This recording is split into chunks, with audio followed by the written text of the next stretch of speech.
Hello, everyone. I'm McKenzie Kane with the National Sports Media Association, joined by one of the 2024 Maryland Sports Writers of the Year, Jamison Hensley. Mr. Hensley, thank you so much for speaking with me today.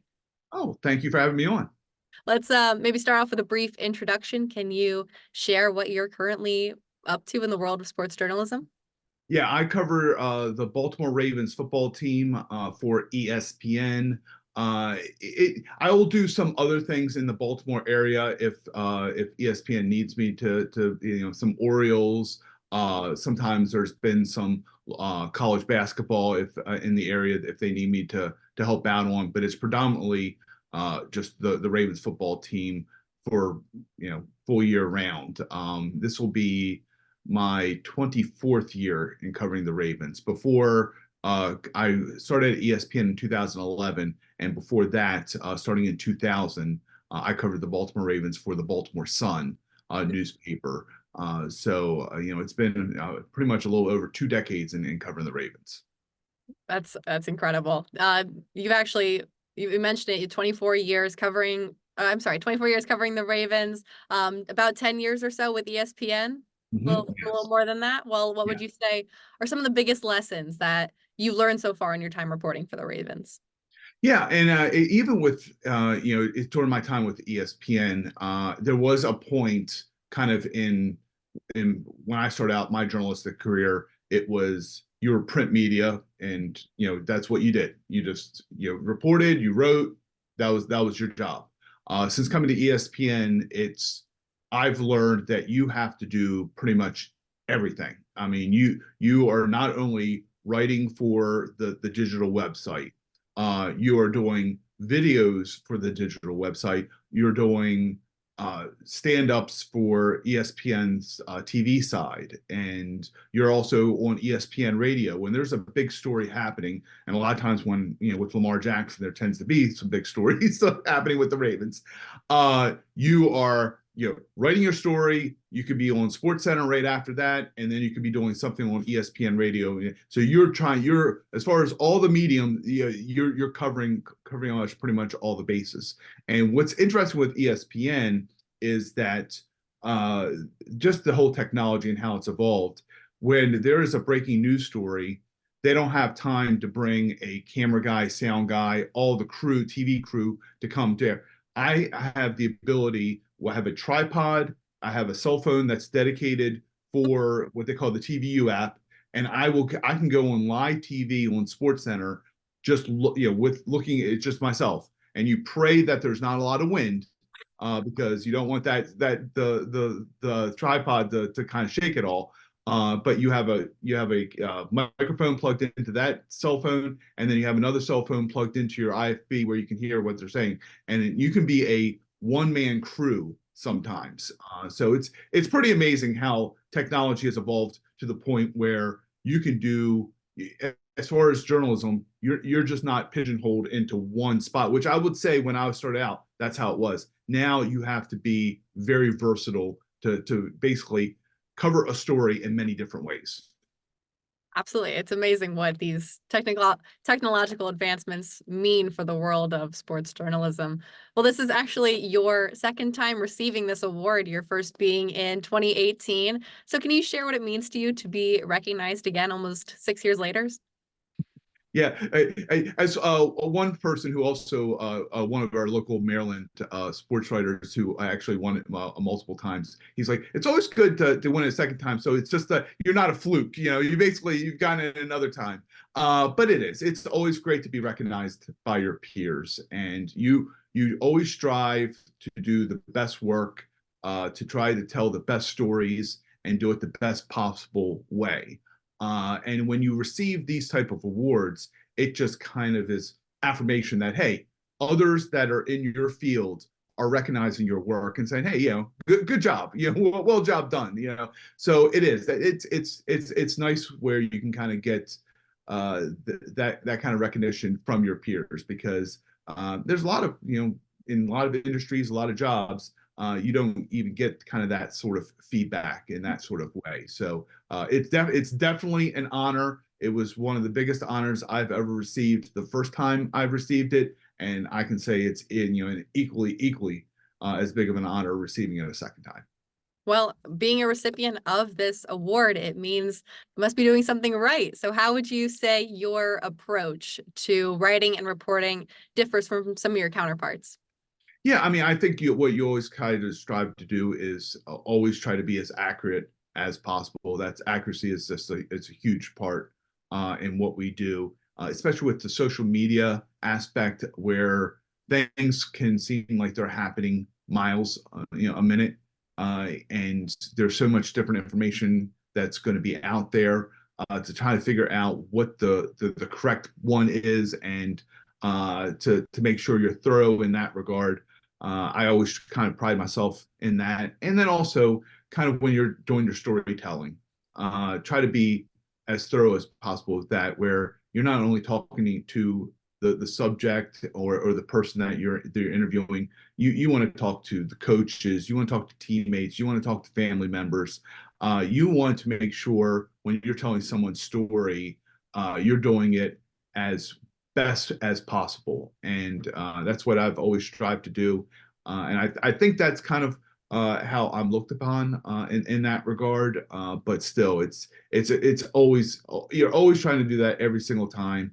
And just work your hardest. And sometimes after doing this for a while, it could be tough at days where things are happening and it seems like you don't know what direction things are going.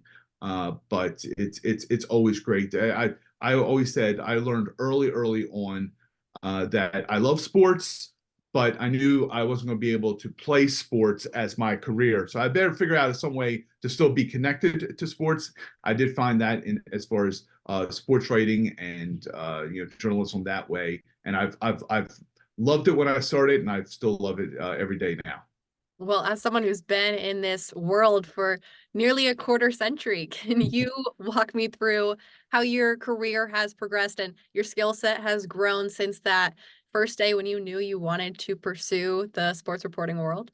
Yeah, and I mean, when I went to the University of Maryland, my first day on campus, I went to the student newspaper, the Diamondback, Mhm. and I was very, very fortunate. There were two sports editors there who were seniors at Maryland, and they they saw that I was very willing and wanted to do this, and I had a passion for doing it early. And they were very, very nice to kind of lead me along the way and try to say, "Hey, this works, this doesn't work." And I remember my first Kane story I did for them, and they were like, "Oh, you did so well," and kind of blending kind of analysis with the play-by-play. That was really, really done very well. And then they gave me a feature to do on one of the top wrestlers on the wrestling team. And I can still remember to this day where I just did like one I wrote a paragraph, then I had a quote, paragraph, quote, paragraph, quote. And that's just like not exactly how you're supposed to kind of put together a story. And the editors were great. They were like, "Hey, let's talk about how you can construct a story, construct a feature."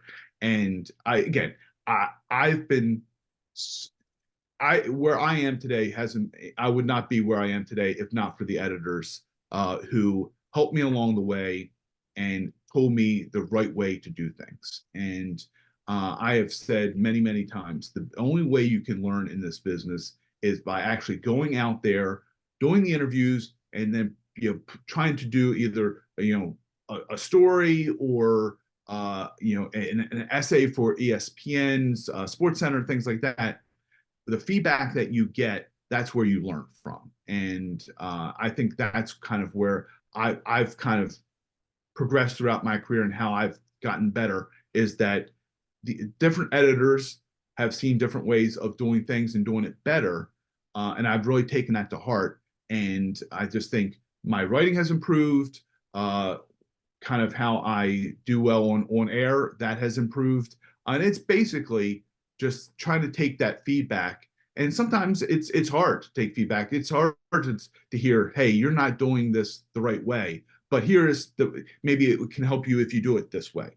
But as long as you're willing to change and get better, I think that's kind of the greatest lessons I've had over my journalistic career.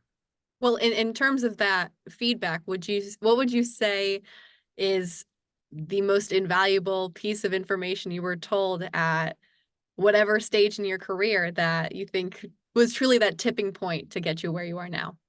Yeah, well, I would say as far as reporting and writing, it was to have kind of an authoritative voice where you want to you're writing about this subject or this person.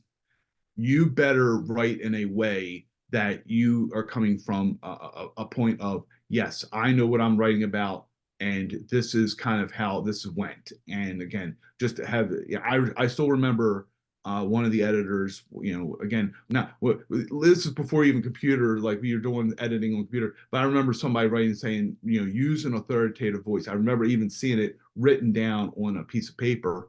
And that's one of the big things. As far as being on air and as far as ESPN, it's bring energy.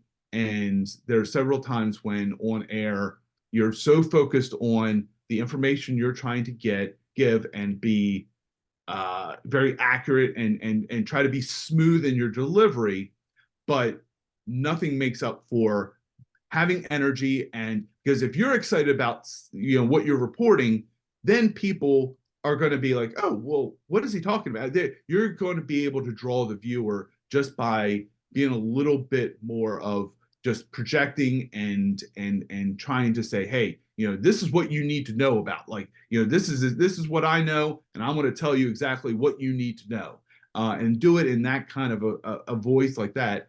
I think again that several people on air personalities have helped me along the way in that regard and said, hey, as far as transitioning from reporter to a print reporter to on air, that's kind of the biggest lesson I ever received. Well, I guess on that same note of the lessons you learn as you go through the career, what would you say is one of the biggest rookie mistakes you see those young writers and those, young bright-eyed reporters like myself make while trying to pursue a career in this field? Yeah, I mean, it's always good to, and this was more, especially when I was breaking into the business, is just, don't get frustrated. I've seen over the past maybe 2 or 3 years, people that have tried to get into the business, and they didn't really get to where they wanted in the first couple of years, and then just said, hey, I want to pursue something else. And I will say, especially sports journalism, it's a difficult field. It really is, to crack in and to move up and things like that. But just be dedicated. Just don't get down early on if things aren't progressing as quickly as you want it to be. I think that's what I've seen over the past couple of years, where people have just said, that a mistake. And I think it is a mistake. I think if you are passionate enough and you really want to, you stick to it, because all it takes is really one break, and then you can kind of pursue. And also, I think building relationships, where sometimes in the social media age, people are more quickly to just stay on communicating people with as far as text and things like that. I think it still goes a long way, especially when you have access and you're in the locker room. Building relationships, talking to people, that goes a long way. And I think sometimes that is kind of, maybe still more considered old school of, oh, just talking to people face to face. But I think that is invaluable. And that has helped me on several stories in dealing that way. Well, I guess just to end on a positive note, are there any stories in particular that you're especially excited for this upcoming year, this upcoming season? Yeah, I mean, again, in covering the Ravens, I also talk about, hey, I'm pretty much covering Lamar Jackson. that is the focal point for mine, and just seeing how this team and Lamar rebound from losing in the AFC Championship game and trying to pursue that elusive Super Bowl. This is a franchise that has won it twice. They would like to win it a third time. And there's so many questions about this team, and they've had several losses in free agency, so they're kind of rebuilding in certain areas in certain ways. But this should be an exciting season. I will say, during my time, there's very few teams that know how to keep themselves relevant and keep themselves under the national spotlight. The Ravens have done that time and time again. That's what makes it so fun covering the NFL and the Ravens. There's always great storylines, great people, and I'm excited to tell those stories coming ahead.